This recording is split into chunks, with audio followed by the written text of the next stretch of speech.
breakfast puppies? This podcast contains adult language and content and is meant for mature audiences. Listener discretion is advised. You are listening to the Glitterbois.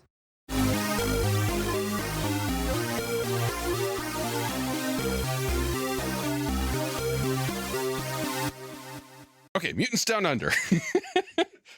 Picking up where we left off 20 seconds ago. Good day, mate. Okay, I don't see a single Australian on this list unless one of these people is a synchro Australian, and somehow they managed to They channeled it so well. Yeah. This was it channeled the stereotypical Australia, right? Like Crocodile Dundee, Australia, which may or may not be what is actually Australia, but there's some aspects in here though that are very Australian, and actually, if you're not used to the indigenous population and some of their belief structure, are hard to grasp, but like it really is. I don't know how close they got to some of it. My high level knowledge is like it touched around it, but starting as we talked about with Roadhogs, you have twice the amount of intro in this book before they go into the character creation, and it's still not even a page. No, it's not even a page. It's not even half a page. It's all first person talking a story about what happened. My same complaint, but totally understand the way these books were written. They just get you into the mechanics, get you through it, get you going, and they kind of assume you're going to know there are mutants down under. So you have mutants in Australia. What else do you need to know? I mean, come on, throw another ship on the Barbie. Mate. We got some stats for the bandicoot, the cassowary, the couscous, the dingo. We got so many wonderful Australian creatures that you can pretend to be in your much safer non-Australian, not surrounded by things that will kill you home environment. So if you're familiar with the original After the Bomb or Teenage Mutant Ninja Turtles, you have the tables that you roll on based on the environment. These do include all prior animals from the books, so it helps if you have those books handy. But it's also cool because that means that you can make a character in this setting, but you're not restricted to only the new animals from this setting, which is a nice touch in my opinion. The new mutant backgrounds. So we didn't really talk about this in the previous episode. No. But each of these has its own setting specific mutant background tables. So if you thought that the background tables in After the Bomb were like not really versatile enough, just remember that those tables are specifically for the West or the East Coast with the Empire of Humanity and all of those towns. The ones in Roadhogs are very specifically set for making a character with that theme, and these follow suit. This random table where you are rolling up your background and the background, which determines your starting skills. Really, that is your class. There's no class in this really, but essentially what is rolled on this background table, and they are very, very, very fitting for this setting. And I think they do a good job of bringing in a new player with a brand new character who has something to do in this world. Yeah, absolutely. And it gives you this very unique feel for the world that you're in. That isn't to say you couldn't use tables from some of the other books, but if you want your character to have that feel for Down Under, use this one. I was very impressed with the portrayal of Aboriginal lore in this. They didn't go too long-winded into it. They didn't turn it into a caricature. There are several skills. The Dreamtime portion gets a lot of really nice, tender care. It's brought out in several areas in the skills. It's brought out in some of the backgrounds. It's brought out in some of the new psionic abilities that are very unique to the area. I liked it overall. It gave you a feel for what this was and how integral it is to the Aboriginal thinking and their mythos and what's going on. And it felt nice. The Dreamtime does get the longest consecutive stretch of text that I think is given to anything in the rest of this book. I think you're right. Yeah. And it's done in a kind of a question answer sort of way, Mhm. right? Which is interesting for those that have no reference of what this is. Yep. You have your different species that you're going to pick from or randomly roll. I got a kick out of the sugar glider. I want to see like 1,000 mutant sugar gliders. They're all size 2 flying through the air with, it's Ewoks basically. It's got all of the animals that you would expect to see. Everything from the Komodo dragon to the wombat, the Tasmanian devil, even some of the weird ones like the rock wallaby, the thorny devil. Does it have a drop bear? It has a koala. Oh, there's the koala, but does it have a drop bear? No, it does not have a true. It does not have a true drop bear. It's bullshit. Book sucks. Oh. So my book sucks part when I was going through the monsters. I was reading through I was going through the list of animals that you can mutate, and it got to the wombat. Well, wombats are awesome, and I don't think this did enough service to wombats. They should actually have built-in SDC, or they should have built-in AR or something like that, because that plate that's on the back of the wombat, that is the most dangerous thing to run into on the freeways and the highways of Australia. What was it that what's his name referred to it as? The weaponized ham slammer. Yes. I've had several friends that are from Australia or who lived in Australia, and the biggest thing that could happen to you in the morning, the worst thing that can happen to you in the morning, is you have a fairly low car and a wombat decided to wedge itself under your car and box up, and it could lift the back of your car off the ground, or impede your car from moving. Literally, your car wouldn't move. And it's like, what's under your car? It's a wombat. Well, how do you fix it? You wait for him to wake up and leave, because otherwise you're going to lose the undercarriage. I was baffled by this, and then I got to hold a wombat, and they're amazing. They're very gentle little creatures, and they poop cubes. Yep, cubes. They poop cubes. Yep. I mean, come on. It's just, what the fuck is up with this continent? They poop cubes. Why is everything here so strange and unique? So what the fuck with this book is more meme-ish of sorts, but the fact that there is not an emu empire or something was a huge miss, in my opinion.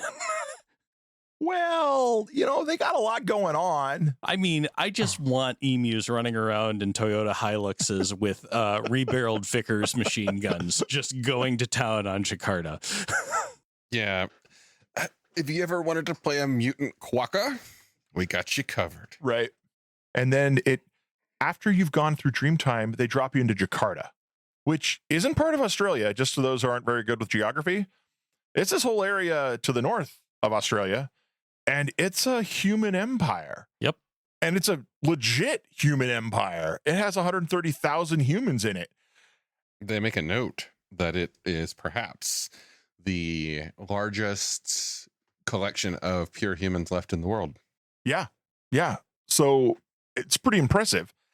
And then they have the water buffalo army. Yes. Which is beautiful. Just beautiful. Man, those things are massive and scary. As they are in real life. I mean, they're a step behind the Cape Buffalo as far as scary in real life. But just like half a step. I would like to make a note here that I don't actually think these are humans. Oh. I think they're androids, because they clearly are all based on Kryten from Red Dwarf. These are all Kryten from Red Dwarf. All of them. All of these humans. They are 100% spitting image. So I was making a comment about the artwork in this book. This is one of the few books where the artwork hurts me a little bit, and it's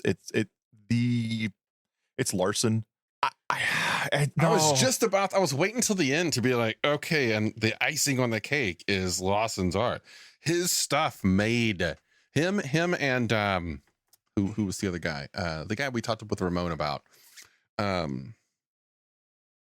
can't remember his name, but he was one of the guys behind the Adventures in the Northern Wilderness books. Anyway, Larry McDougall, that's it.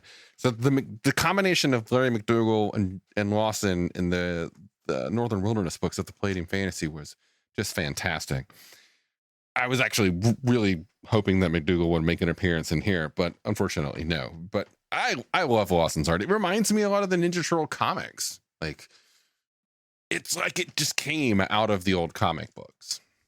It's weird that I don't want to harp on this too long, but like this is raw art from the way that those comics looked. Is this all Lawson? Yeah, this whole book's Lawson. Because there's pictures in here that I do like, not to, back up, undercut my own position. But then there's some pictures in here that I look at, I'm like, what? What do you know?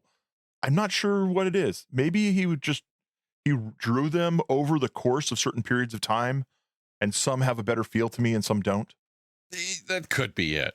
But I don't know. His mutant animals just defined the game for me. So the koala is incredible. The koala, like this is a battle-hardened koala, and he's ready to, he's already killed 100 kangaroo, and he's on his way to kill another 100 kangaroo. Why? Because they're kangaroo, and he hates them. The couscous, it's adorable and also badass. I love it.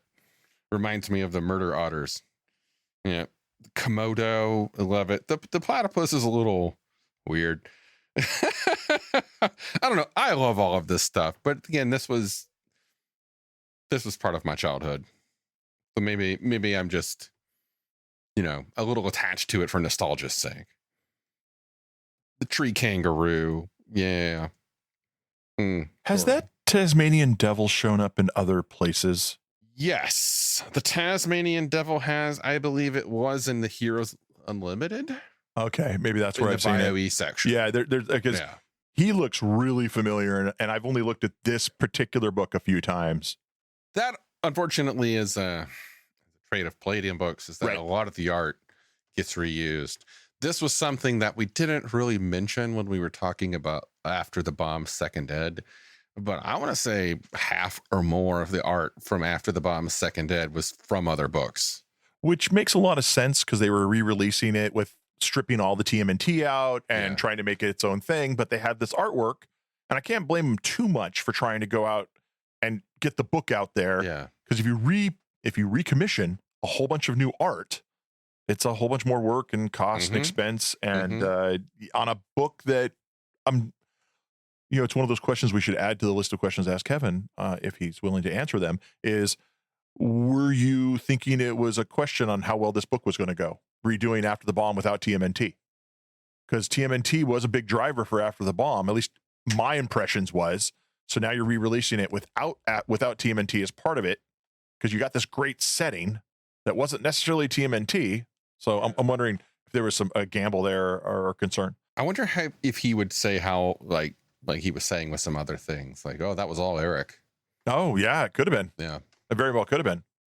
So you go into the Jakarta military, and they have water buffalo shock troops that are their enforcers, and they're mostly their military.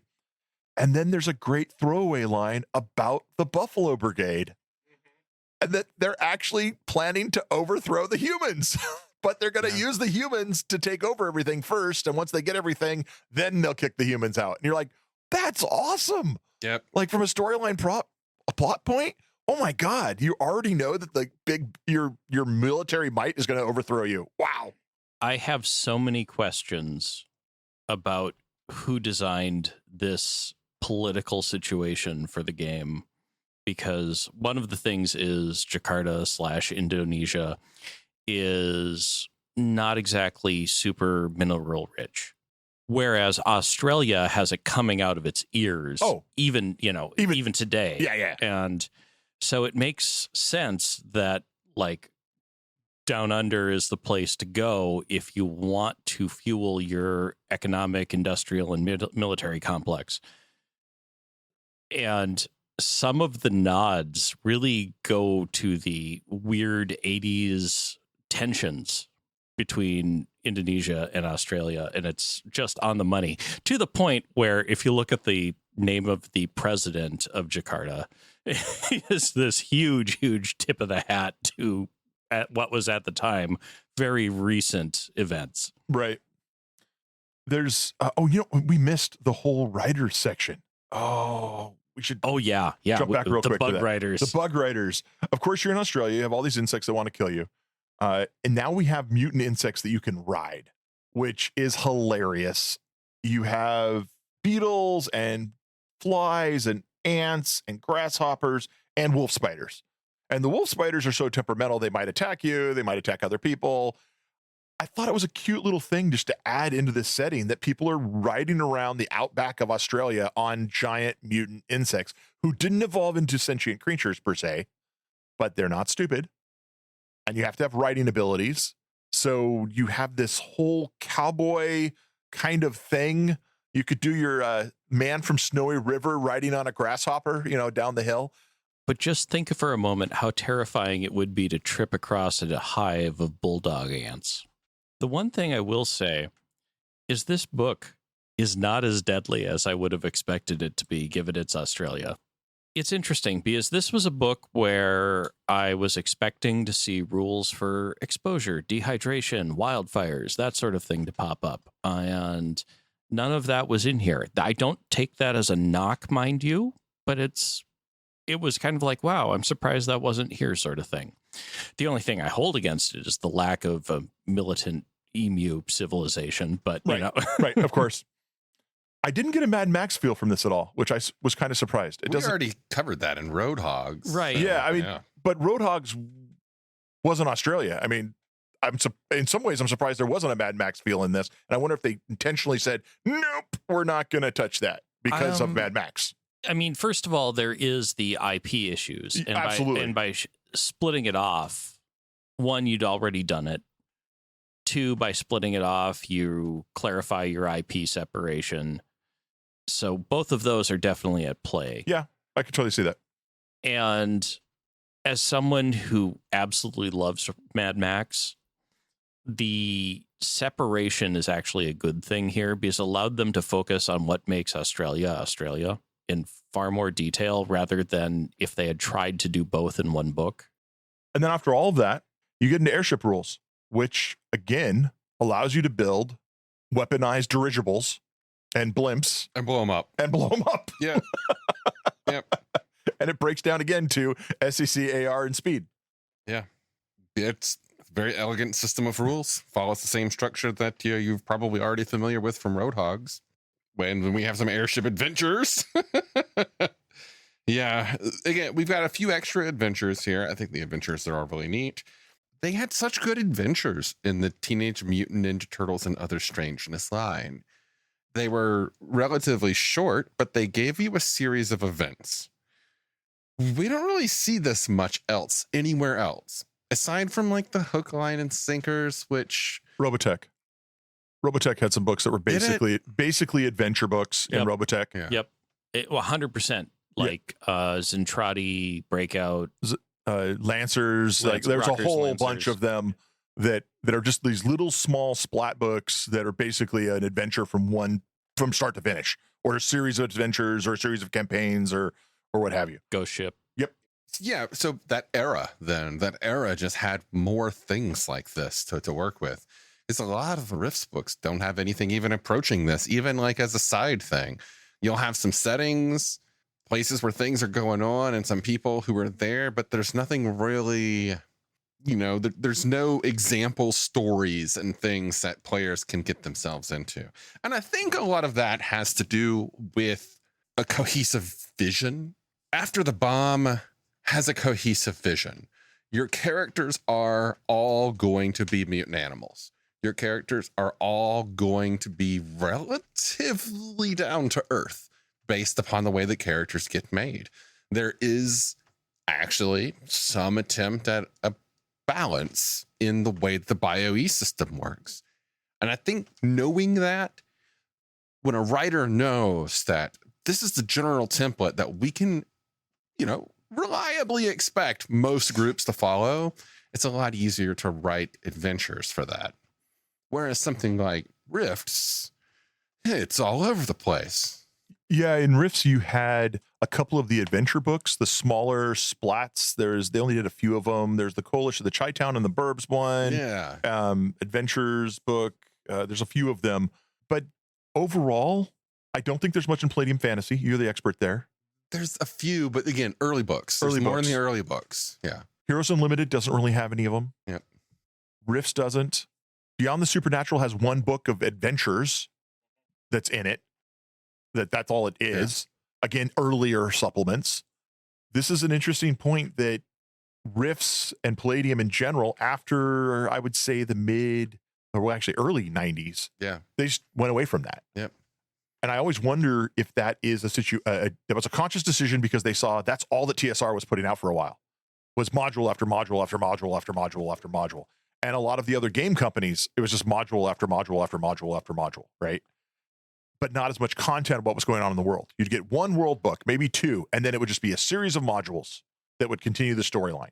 Whereas they want to continue the storyline and continue the world and build it up in the books themselves. And then let you do with it as you will, which is a very different way of thinking. But as you said, TMNT is very tight. After the Bomb is pretty tight. Right. And that's true. The other thing I would point out is that Palladium was a smaller company and did not have the market share of the big boys. Modules are usually only bought, adventure packs are usually only bought by the game master. Yep. And so you are inherently, by publishing modules and adventure books, going for a smaller share of your own market. Whereas Palladium, by and large, with the exceptions we did call out, aimed at putting out books that any player, be they on the game master side of the screen or the player side of the screen, would want to pick up. And I think that was actually kind of a smart market move. Yeah, absolutely. That was a lot, I think, more applicable, again, in this era, looking at these books, because they have these adventures in there. Right. Later books, those are much more rare. Yes. Now, yes, they want everybody to buy the books, so they come out with something like Titan Robotics, and it's got a whole lot of stuff for the players and a whole lot of stuff for the GMs, but it's none of these adventures, you know? And maybe this was once again something from the Wujik era of Palladium.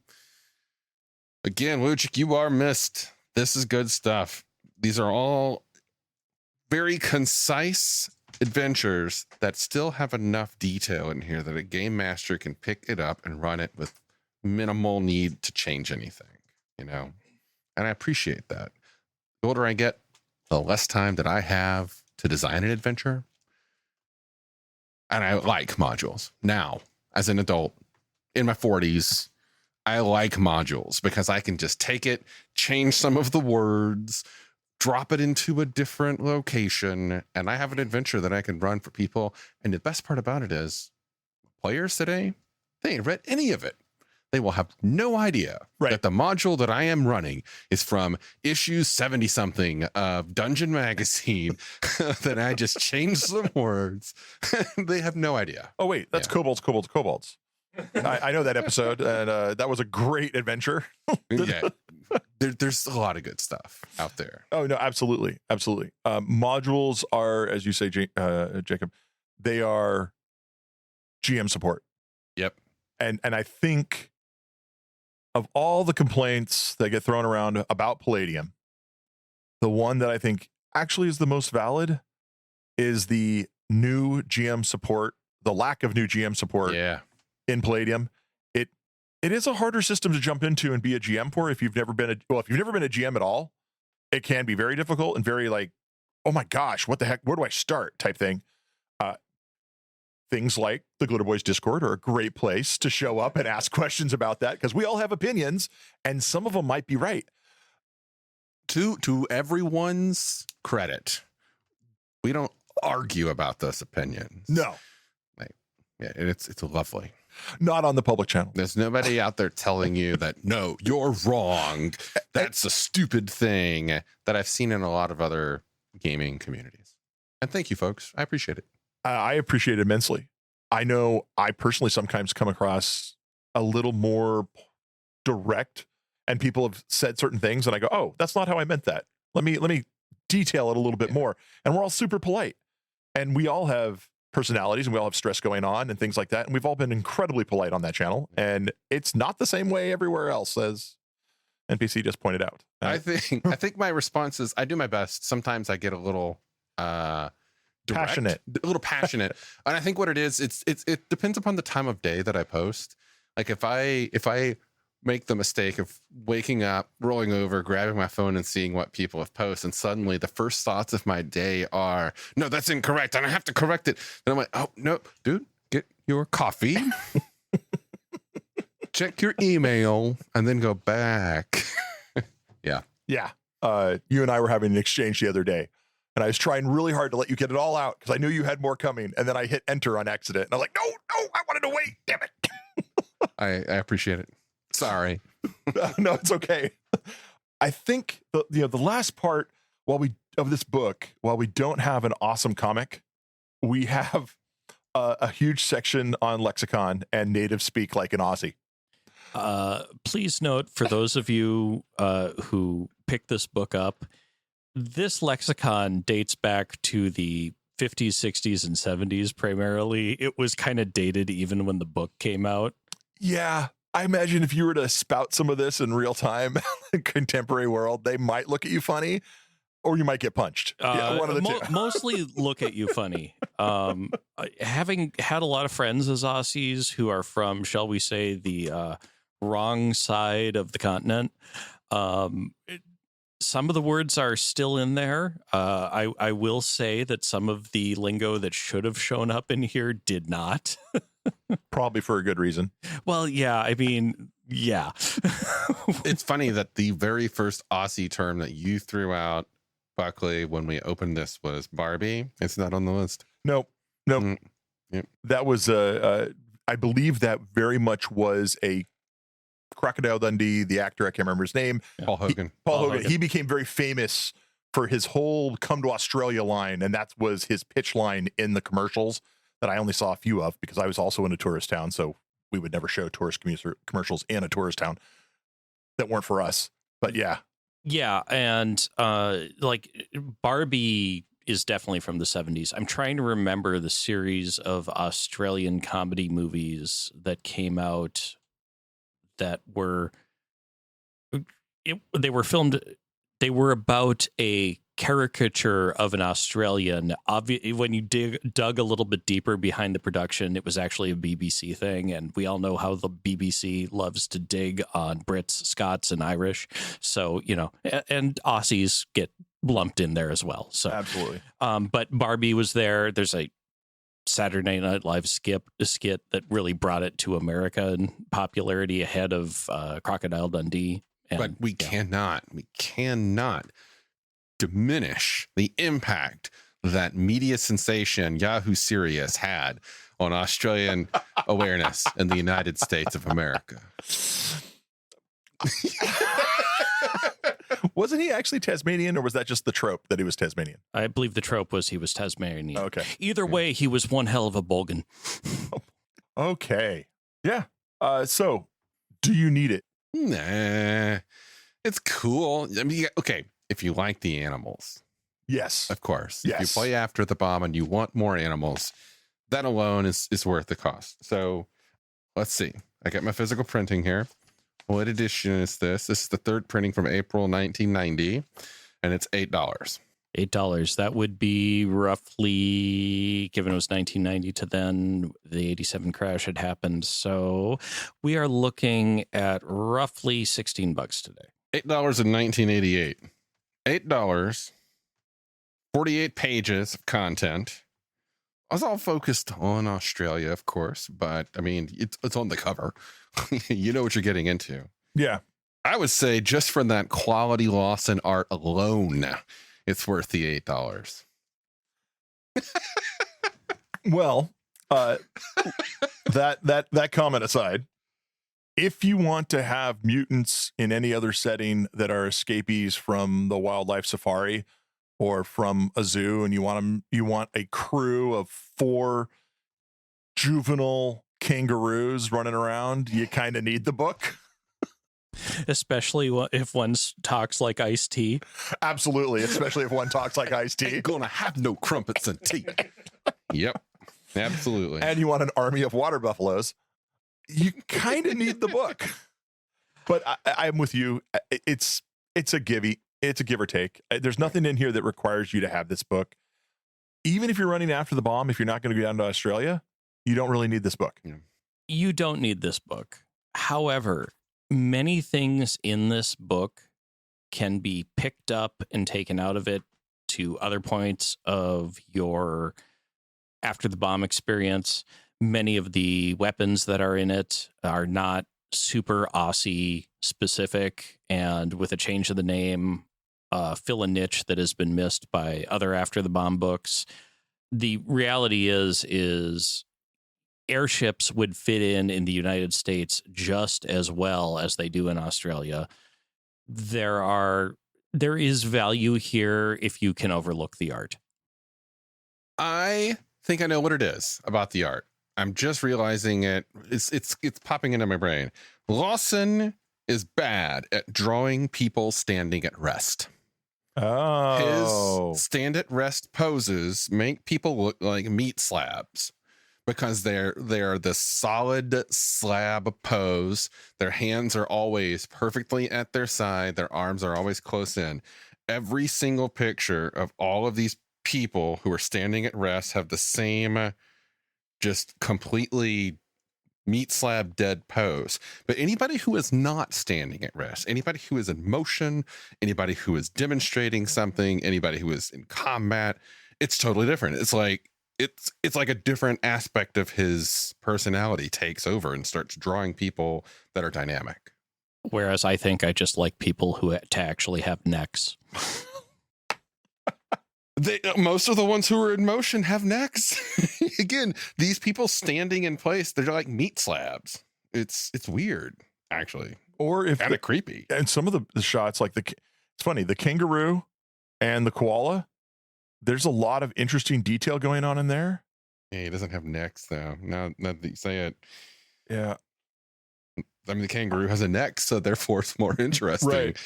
Damn it, now I can't unsee it. These people don't have necks. Yep. Okay.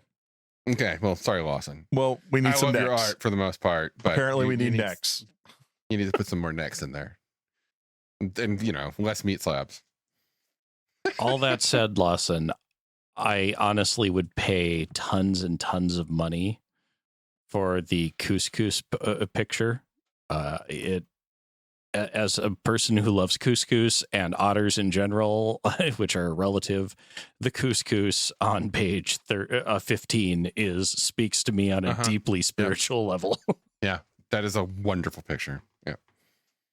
Cool. Well, I think we're all pretty much in agreement. You don't really need this book. It could be useful. Yeah, it could be useful, but That said, it's $10 in the PDF.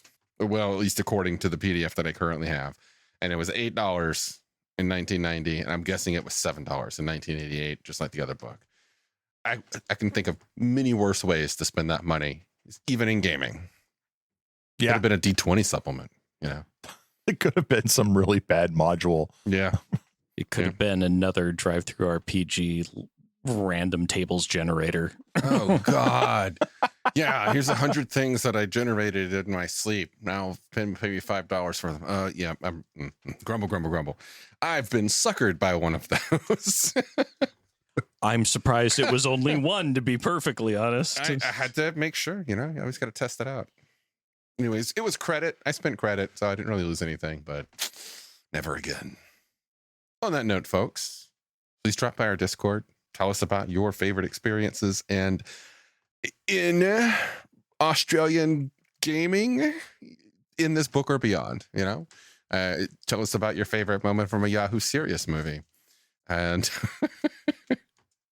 but also something that I asked in a previous episode, I'm going to keep requesting this periodically.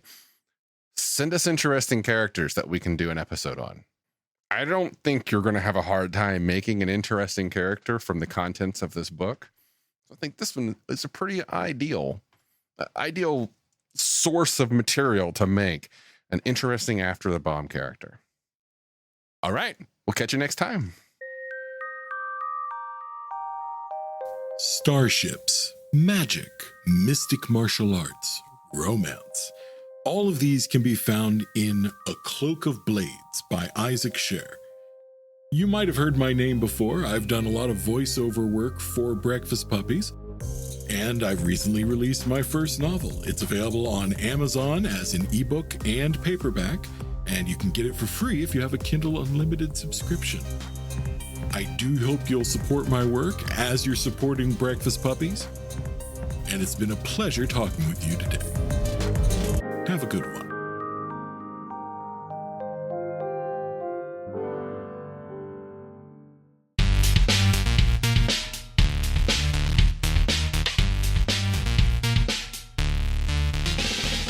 You've been listening to The Glitterbois, a Palladium Books fan podcast. Glitterbois, Rifts, the Megaverse, and all other such topics are the property of Kevin Siembieda and Palladium Books. Please buy all their stuff and help keep them in print and making more games. You can order directly at palladiumbooks.com, and their entire catalog is available digitally at Drive-Thru RPG as well. Our opening music is 8-Bit Bass and Lead by Furby Guy from freesound.org. This closing music is Caravana by Philip Gross, available at freemusicarchive.org. All sound effects used are self-made or acquired via Creative Commons Zero license. If you like what you have heard, find us on Twitter and Facebook as The Glitterbois. That's BOIS. And check us out online at breakfastpuppies.com/glitterbois. And also join us on the Breakfast Puppies Network Discord at breakfastpuppies.com/discord. And if you want to help us out, please spread the word and help us build a community. Thanks again for listening. We'll catch you next time.